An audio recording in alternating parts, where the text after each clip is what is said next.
Hi, my name is Toby, and today we're going to learn about extraneous solutions of equations in which you have to multiply by a variable expression. We'll begin by defining what a variable expression even is. A variable expression is simply any combination of mathematical terms and operations that includes at least one variable, such as x. So, to give you some examples, 5x minus 7 is a variable expression. We could have 3y plus 5 as a variable expression, or x over 3. These are all examples of variable expressions because somewhere in this expression we have a variable. So the first thing I'm going to do when solving this is I'm just going to rewrite this down here. So we have x squared over x minus 2. I'm going to leave a little bit of space here. And the other side is, so it's equal to 4 over x minus 2. And the reason I left some space here is because the first thing we want to do is get rid of this x minus 2 in the denominator on both sides. And we can do that by multiplying both sides by x minus 2. So x minus 2 and x minus 2. In both cases, those will cancel, and we're just left with x squared equals 4. After taking the square root of both sides, you have to remember that when we do that, when we take the square root of both sides, we get x is equal to 2, and we have to add a plus or minus. So we always do this when we take the square root here. And we have to check both of these answers now. So we got x is either equal to 2 or x is equal to negative 2. So let's start by plugging in the negative 2 here.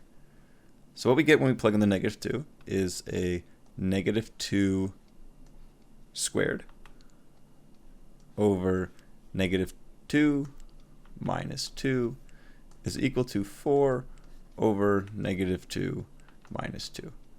So we plug in negative 2 for x everywhere, and what we get is a 4 on top, so we have 4 over negative 4 is equal to 4 over negative 4.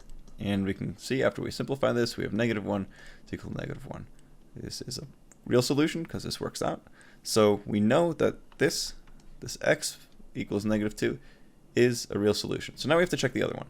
So if we go ahead, so we check this one here. If we go ahead and check the other one, so we check the x is equal to 2, we plug that in. We end up with a 2 squared over 2 minus 2 is equal to 4 over 2 minus 2.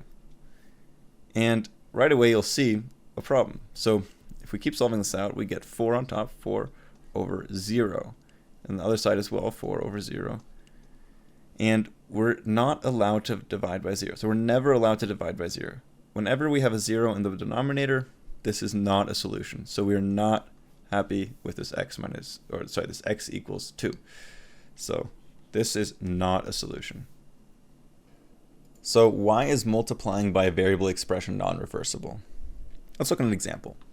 So if we have two numbers a and b and we set them equal to each other, so we have a is equal to b, we can always multiply both sides by a variable expression and we still will have the same numbers. So we can always multiply both sides by x, so we can say a times x, and we know that is still equal to b times x. This is always true because no matter what number we choose for x, if a and b are the same, both sides will still be the same after multiplying.